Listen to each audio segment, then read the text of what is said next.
Bienvenue sur l'Alignement, le podcast qui aide les entrepreneurs à construire une vie et un business sur mesure en affirmant leur singularité.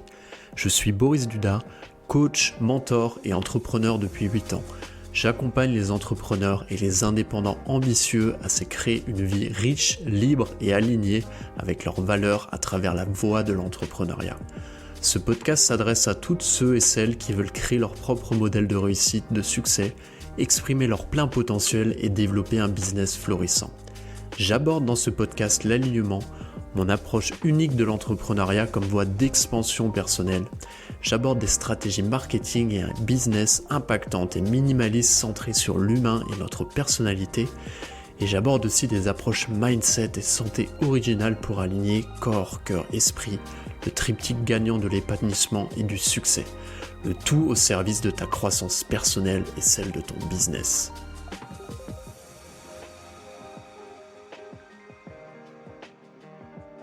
Bonjour à tous, j'espère que vous allez bien. Aujourd'hui, je vous retrouve pour un nouvel épisode en solo. J'espère en tout cas que les 2 premiers épisodes vous ont plu. En tout cas, moi j'ai vraiment pris beaucoup de plaisir sur ce nouveau format et je reçois beaucoup de retours super positifs. Donc vraiment merci à vous.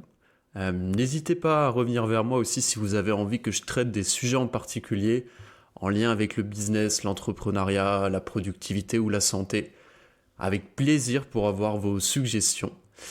Et aujourd'hui, on va traiter d'un sujet qui est incontournable pour tous les entrepreneurs, coachs, formateurs, indépendants. Un sujet qui peut créer beaucoup de tensions, beaucoup de procrastination, beaucoup de surintellectualisation, vraiment. Je sais que c'est un sujet très important. C'est vraiment un incontournable pour quand on veut créer une activité rentable et alignée, pleinement avec sa vision. Et j'ai choisi de traiter ce sujet parce que récemment, j'ai eu affaire à pas mal de questionnements à ce sujet-là. Et je pense que tout ce que j'en ai tiré pourrait vous être super utile. Et ce sujet-là, c'est le choix de sa niche. Alors, sa niche, c'est quoi? Niche, d'ailleurs, j'aime pas trop ce terme-là, mais c'est un terme en business, en marketing qu'on utilise pour dire ok, quel est mon avatar client, à qui je m'adresse, sur quel créneau je me positionne. Donc c'est cette fameuse démarche de se dire ok, je choisis de me restreindre pour pas parler à tout le monde. Donc dans cet épisode, on va aborder 3 points essentiels. Le premier, pourquoi est-ce que on doit trouver une niche quand on entreprend, quand on est coach, quand on est formateur, quand on est indépendant.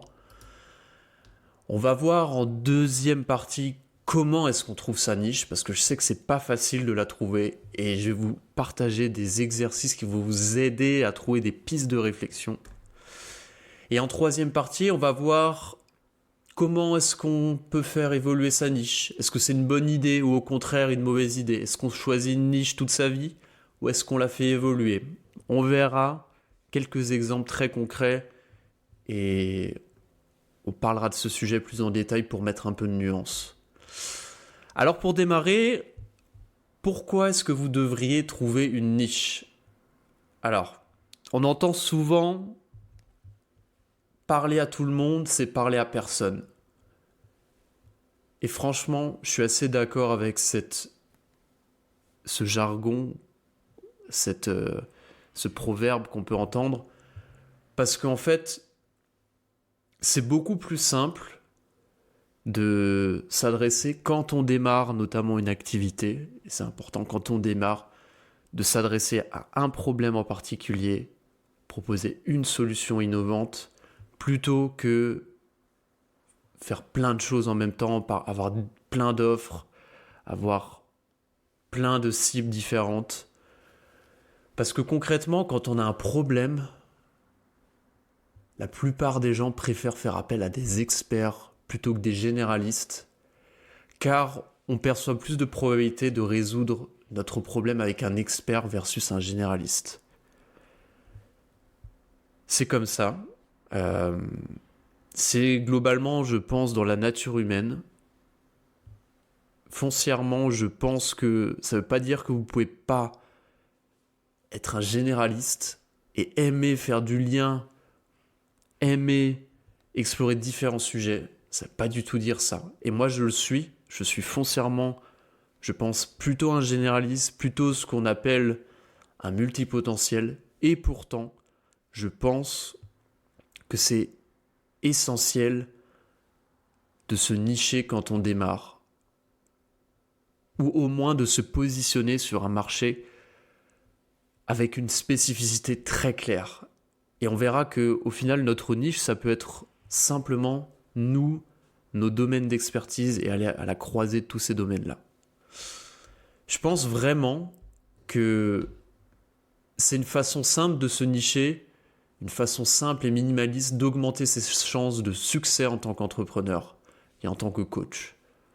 Ça va être beaucoup plus facile de trouver des clients, car on connaît leurs problèmes, on peut créer du contenu adapté au quotidien et on peut créer des offres transformationnelles qui vont amener cette personne de leurs problèmes vers une solution à travers une transformation.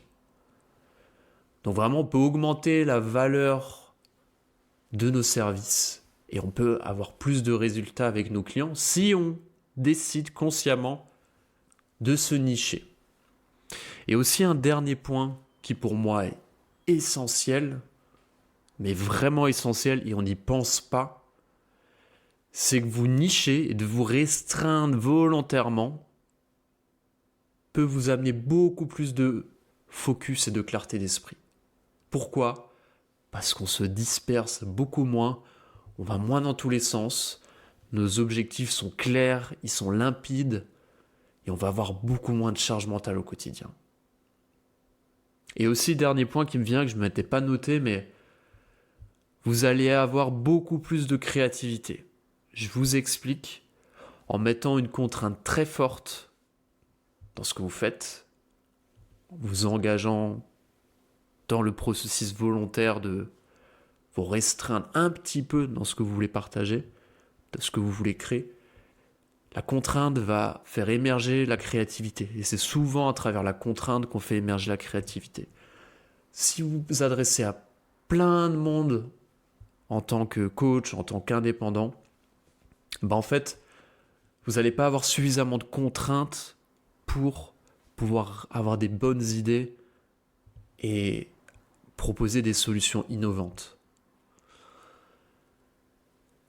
La question c'est, je vous vois venir, c'est est-ce qu'on peut réussir en étant généraliste dans ses offres, dans son positionnement ? Je pense que oui, j'en suis intimement convaincu. Mais, il y a un grand mais, souvent, ça sera plutôt quand on a déjà fait ses preuves et quand on est déjà reconnu avec un positionnement bien particulier, avec une offre bien positionnée. Là alors, c'est beaucoup plus simple d'être généraliste. Je ne dis pas que c'est impossible de commencer en étant généraliste, mais je pense que c'est beaucoup plus complexe. Il y aura beaucoup plus de complexité dans votre business, vous allez y passer beaucoup plus de temps, il y aura beaucoup plus de charge mentale, sûrement. Mais ce n'est pas impossible. Moi, dans ce que je propose dans mes accompagnements, à travers ma méthode business aligné, c'est vraiment, j'ai ma intime conviction et mes valeurs, c'est de pouvoir proposer une façon de faire pour les entrepreneurs, pour les coachs, qui permet d'avoir des vraies transformations pour leurs clients, mais aussi qui permet d'avoir du temps pour soi, de ne pas tomber en burn-out, d'avoir du temps pour ses autres hobbies, pour sa famille. Et je pense que quand on démarre, ou quand on est déjà lancé, mais qu'on souhaite passer à l'étape supérieure, qu'on gagne peut-être pas encore totalement sa vie pleinement avec son activité, je pense que quand même, c'est important de se restreindre un petit peu, de se nicher, de se positionner sur une cible en particulier. Maintenant qu'on a vu les avantages à se nicher, à se positionner sur une audience bien particulière, j'aimerais aborder avec vous comment est-ce qu'on trouve une niche ? Comment est-ce qu'on trouve son positionnement unique sur le marché ? Et je sais que c'est vraiment pas simple. Je sais que c'est vraiment pas simple. Parce que on peut avoir différentes passions. On peut avoir plein de centres d'intérêt. On peut être quelqu'un de très curieux, et je le suis. On peut se catégoriser dans la case des multipotentiels. C'est des gens qui peuvent avoir différentes vies, différents métiers. Donc vraiment, particulièrement pour ce type de personnes, ça peut être plus compliqué. Il y a certaines personnes, certains entrepreneurs, certains coachs pour qui ça va être évident. On va savoir, ok, moi je sais que c'est ces personnes-là que je veux accompagner sur cette problématique-là. C'est évident, je le sais depuis que j'ai 5 ans, depuis que j'ai 10 ans. Moi, j'ai toujours été fasciné par les gens qui savaient, à 10 ans, qui voulaient être pompiers. Moi, j'en savais fichtrement rien ce que je voulais faire jusqu'à mes 20 ans. Et encore, aujourd'hui, je sais que ma mission, c'est accompagner l'humain, transmettre, inspirer. Et je pense que ça prendra différentes formes. Mais il y en a pour qui c'est très clair, il y en a pour qui on peut ne pas savoir tout ça et on peut être un peu perdu. Donc comment est-ce qu'on peut faire pour trouver sa singularité, trouver sa niche sur le marché ? Je vais vous partager, moi, différents exercices, différents outils. J'en ai listé 3, 4 qui vont pouvoir vous aider. Ce que vous pouvez faire, c'est essayer de prendre une feuille, un stylo et essayer de bachoter un petit peu. Je pense que la niche, c'est un processus dans lequel on est en perpétuelle évolution et ça demande de se questionner régulièrement. Et pour autant, point de nuance, et on reparlera de ça après, faut pas non plus surintellectualiser et ne pas se lancer, ne pas lancer son activité, passer des mois sur sa niche par prétexte qu'on ne l'a pas encore. C'est important quand même de démarrer par quelque part et de l'affiner en cours de route.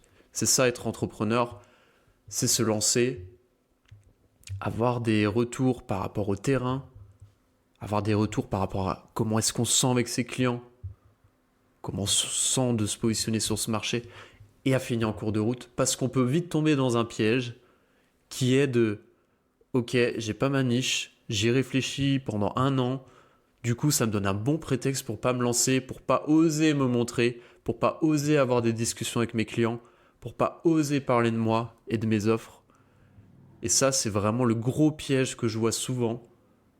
Et je pense que vraiment, il faut éviter ça à tout prix. Mais revenons à nos moutons, parce que je suis en train de m'égarer. Comment est-ce qu'on trouve sa niche ? Alors, première piste que j'ai envie de vous donner aujourd'hui, quels sont les problèmes que vous avez résolus personnellement ces dernières années ?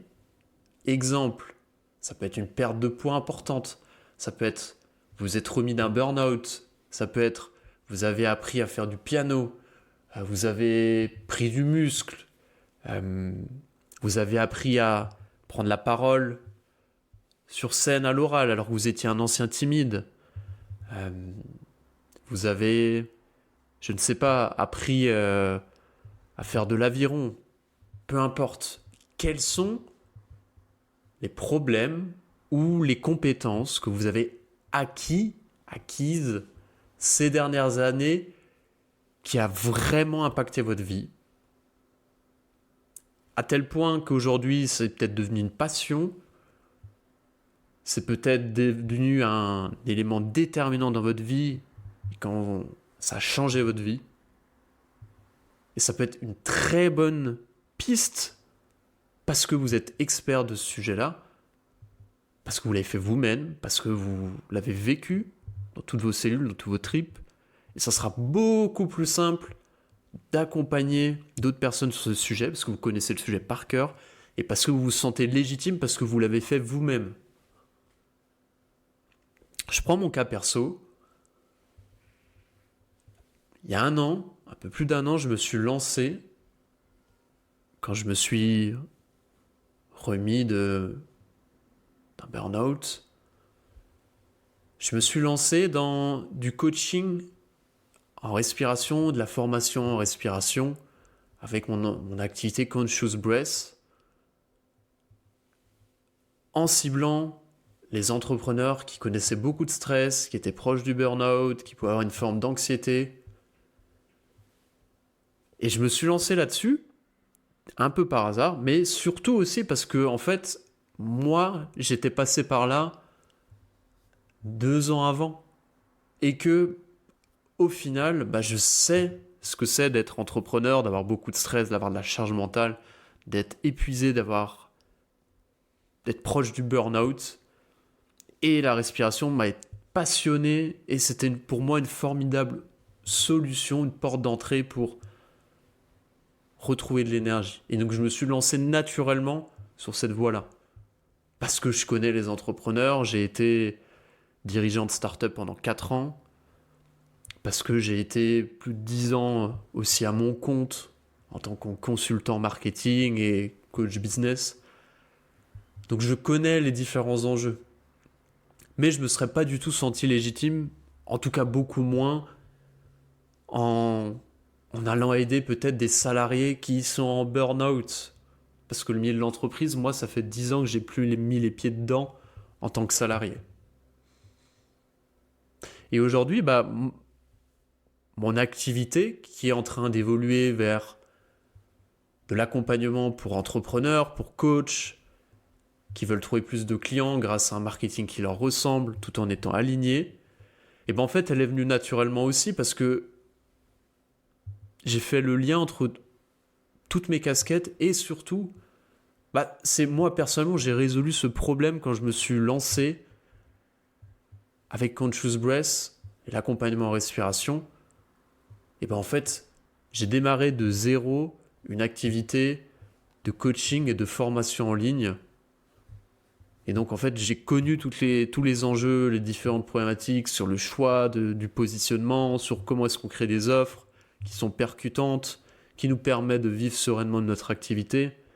Et comment est-ce que aussi, on se trouve des clients, on communique, on prospecte, on va échanger. Tout ça, moi, je l'ai connu personnellement pour une activité de coach et de formateur. Et du coup, ça fait sens pour moi aujourd'hui d'accompagner d'autres personnes qui sont dans cette situation-là et qui peuvent rencontrer des difficultés. Le deuxième exercice que j'aimerais vous partager aujourd'hui, que vous connaissez sans doute, et il est très connu, il peut être même un peu tarte à la crème, mais je pense quand même que c'est intéressant comme exercice. Et moi qui suis très inspiré des philosophies asiatiques, je pense qu'il est plein de sens aussi, parce qu'il incorpore différentes dimensions. Cet exercice-là, c'est le fameux exercice de l'ikigai. Donc vous savez, l'idée de l'ikigai, c'est au final de tracer 4 cercles et essayer de trouver où est-ce que ces 4 cercles vont s'intercroiser, s'interconnecter, et on va essayer de trouver une voie du milieu. Et dans ces 4 cercles, je vous invite à lister plusieurs choses. Vous pouvez taper sur Google, vous allez trouver plein d'images, ça sera beaucoup plus simple. Je ne vais pas faire un topo là-dessus, mais grosso modo, qu'est-ce que vous aimez faire ? Listez qu'est-ce que vous aimez faire. Deuxièmement, ce dont le monde a besoin. Vous identifiez qu'il y a une demande spécifique. Ça peut être très bête en ce moment, on parle beaucoup d'intelligence artificielle. Ok, le monde a besoin d'intelligence artificielle. Ce que vous aimez, je reviens juste sur celui d'avant, je sais pas. Moi, j'adore coacher, peut-être. Moi, j'adore former. Moi, j'adore créer des sites internet, peu importe. Donc, premier bloc, ce que vous aimez. Deuxième bloc, ce dont le monde a besoin. Troisième bloc, ce pourquoi vous êtes payé, vous pouvez être payé. Potentiellement, si aujourd'hui vous savez que vous pouvez être facilement payé pour faire de la formation ou du coaching ou parce que vous avez déjà une légitimité. Important de lister les activités dans lesquelles vous pouvez être payé. Et le dernier cercle, ce pourquoi vous êtes doué. Alors là, ça sera peut-être un peu subtil, mais peut-être on vous dit souvent que t'es doué pour transmettre les choses, t'es doué pour écouter, t'es doué pour écrire. Donc essayez en fait avec cet exercice de l'ikigai de lister. Vous faites 4 grands cercles et vous listez à chaque fois pour chaque question vos différentes appétences, vos différentes compétences. Et l'idée, c'est d'essayer de voir dans tous ces cercles-là, est-ce qu'il y a des choses qui se recoupent? Et essayer de voir où potentiellement je pourrais interconnecter mes différentes compétences. Et sans doute que votre niche, elle va être autour de votre ikigai. Sans doute. Donc moi, c'est un exercice que j'aime bien, qui est complémentaire avec celui qu'on a fait avant, et qui pourra faire une espèce de redite même, mais c'est pas très grave, parce qu'en fait, plus vous allez avoir de redites, plus ça veut dire aussi que il y a des choses qui se répètent, et du coup, ça devient évident plus tard. Alors, le dernier point que je voulais vous parler, dernier exercice, qui est, je trouve, aussi intéressant, que j'ai découvert récemment, c'est lister ce qu'on appelle vos unfair advantages. Qu'est-ce que ça veut dire? Ça veut dire que vous allez lister, désolé pour l'anglicisme, vos avantages, on va dire, déloyaux. Concrètement, je vais vous expliquer ce que c'est. Vos avantages déloyaux, c'est est-ce que vous avez, en démarrant votre activité ou en construisant votre activité actuelle, des avantages que d'autres personnes sur le marché n'ont pas. Je prends l'exemple du fondateur de Conto. Alors, vous connaissez peut-être Conto, c'est une start-up qui propose des propositions de services bancaires à des entrepreneurs avec beaucoup de flexibilité. Donc le fondateur de Conto, son père, il était très haut placé, je crois, dans la Société Générale, en finance. Donc c'est-à-dire que quand il a démarré son activité, il avait déjà des contacts via son père, il avait déjà toute une éducation bancaire, financière. Et du coup, en fait, assez naturellement, j'imagine qu'il est allé dans ce domaine-là parce qu'il avait des avantages à se lancer que quelqu'un qui n'avait pas du tout un pied dans le milieu bancaire. Ça aurait été beaucoup plus compliqué. Là, il avait déjà du contact, des réseaux, etc. J'écoutais aussi un podcast où il citait l'exemple de Théo Lyon. Alors, peut-être que vous ne le connaissez pas, mais Théo Lyon, c'est un entrepreneur qui est assez connu sur LinkedIn, qui a une agence de publicité Facebook. Et un avantage déloyal qu'il a eu à un moment, c'est qu'il s'est lancé sur YouTube. Et il s'avère que son colocataire était vidéaste professionnel et il avait un matos de plusieurs dizaines de milliers d'euros. Du coup, en fait, quand il s'est lancé sur YouTube, il a directement été lancé avec du matériel top qualitatif. Donc c'était un avantage déloyal qu'il a utilisé pour lancer un canal de communication. C'est pas exactement sur le choix de la niche, mais c'est un exemple. Questionnez-vous par rapport à votre entourage, par rapport à votre famille, par rapport à votre réseau actuel, par rapport à votre ancien travail. Est-ce que vous avez des avantages déloyaux par rapport à d'autres personnes?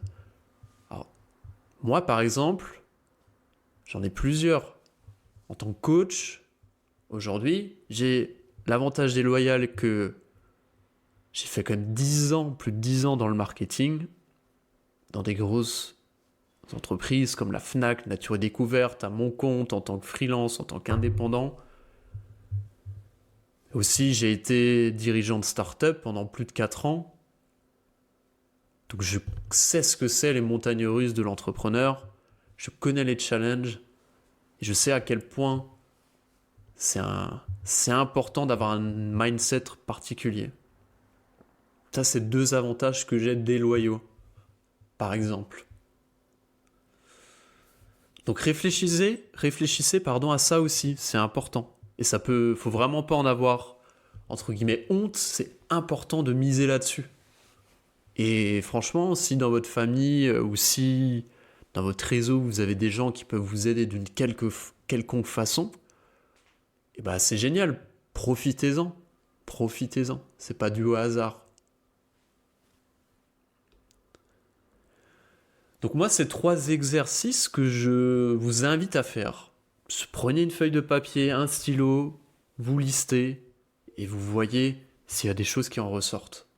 Et derrière, ça permettra déjà d'aller plus réfléchir de ok, qu'est-ce qui semble évident pour moi dans mon choix de niche. Aussi, un bonus, je ne l'avais pas noté, mais ça peut faire sens, c'est vous dire ok, dans votre choix de niche, avec qui j'ai envie de travailler, avec qui j'aime travailler. Dans mon cas perso, j'adore bosser avec des entrepreneurs parce que je me sens bien, ça bouge. C'est des personnes qui se remettent en question. J'ai l'habitude de côtoyer des entrepreneurs.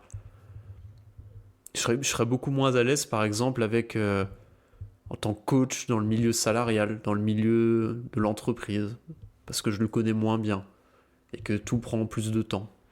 Donc aussi, posez-vous cette question-là, ça peut être intéressant. Et un dernier point que je voulais aborder avec vous qui est important, qui ne va pas forcément vous donner des idées pour trouver votre niche, mais on va dire que c'est un peu des prérequis qui sont pour moi essentiels si vous voulez construire une activité qui vous permette vraiment de construire un business sereinement, trouver plus de clients. Et ces points-là ne sont pas du tout à négliger. Votre niche, votre positionnement, les personnes que vous adressez, elles doivent répondre à 3 critères. Je dirais même 4 critères. Le premier, c'est que vous devez choisir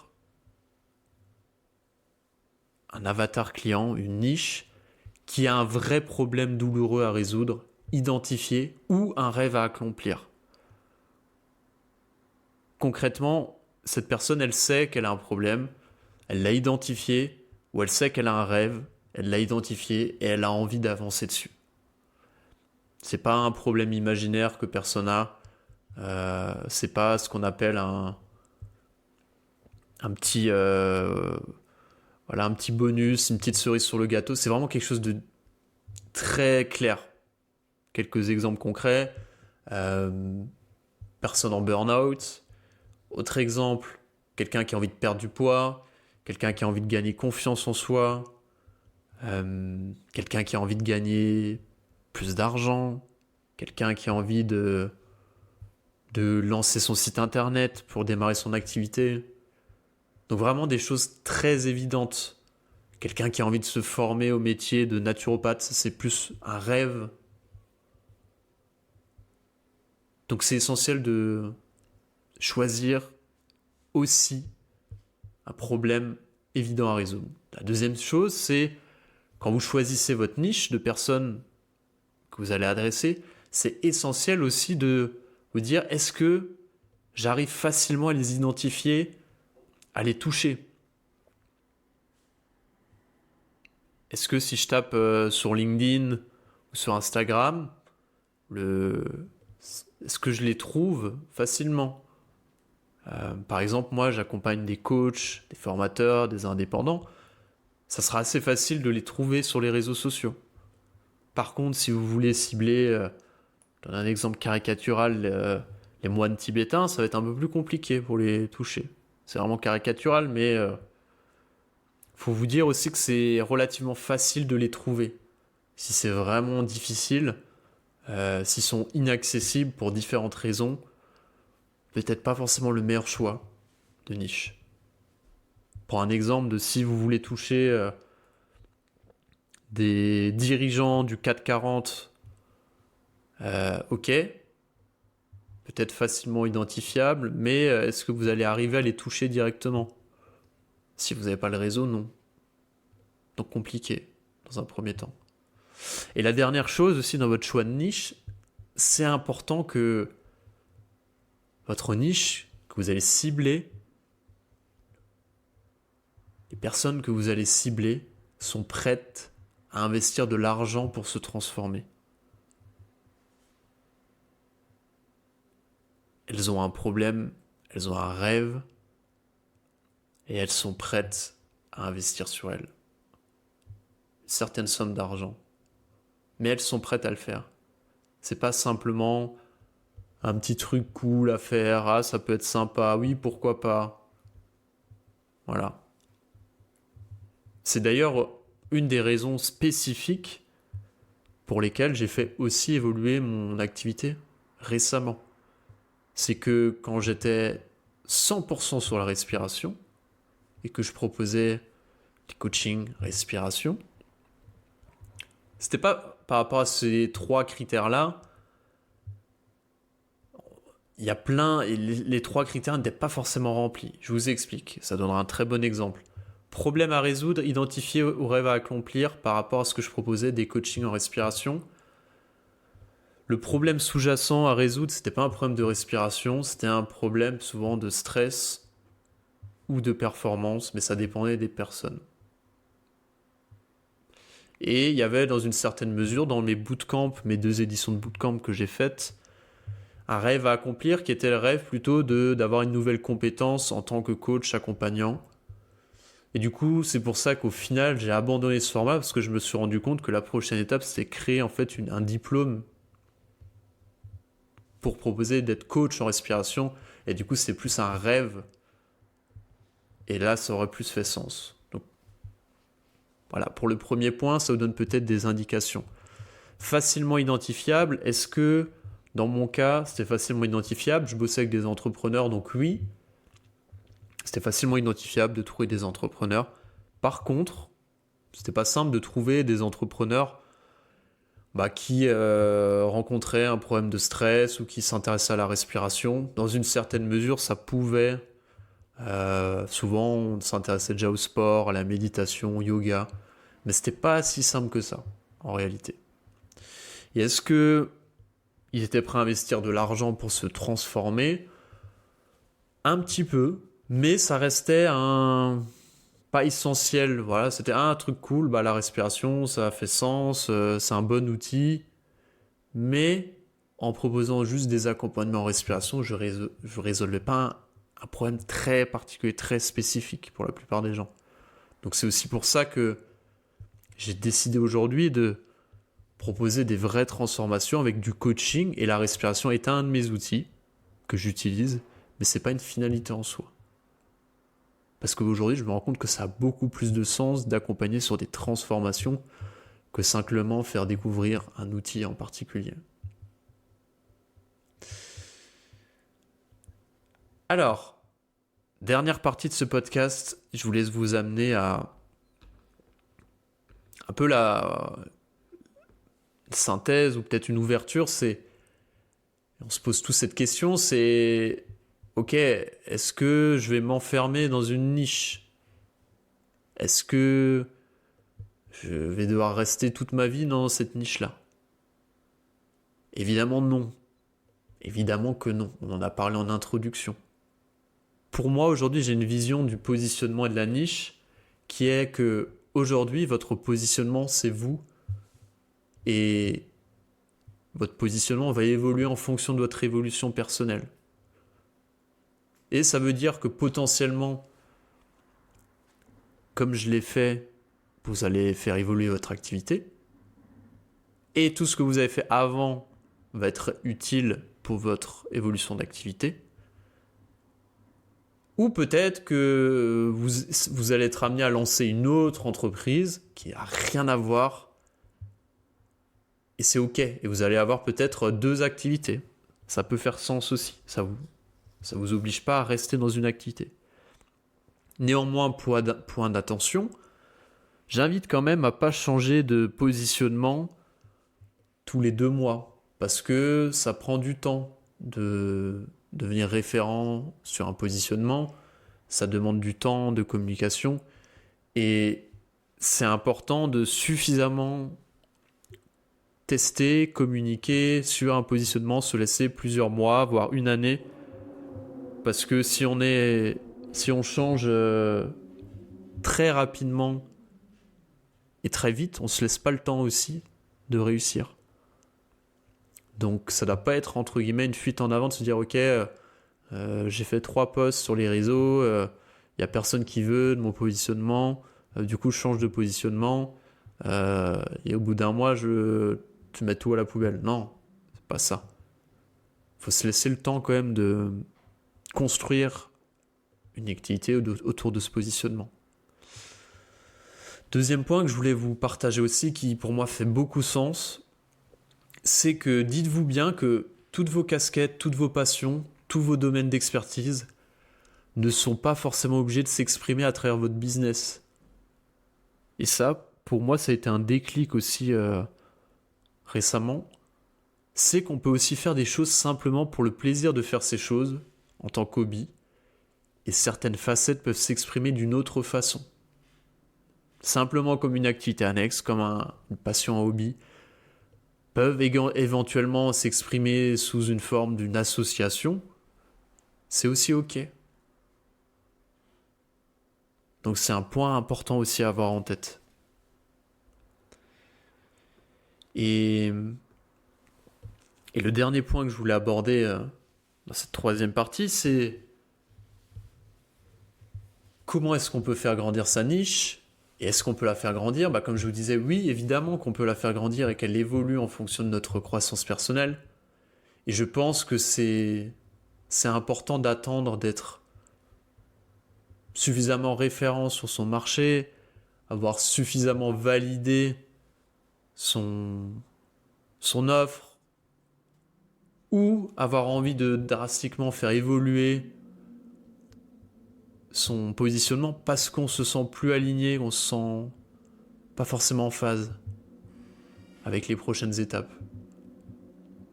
Donc dites-vous que le choix du positionnement, c'est une façon de vous lancer.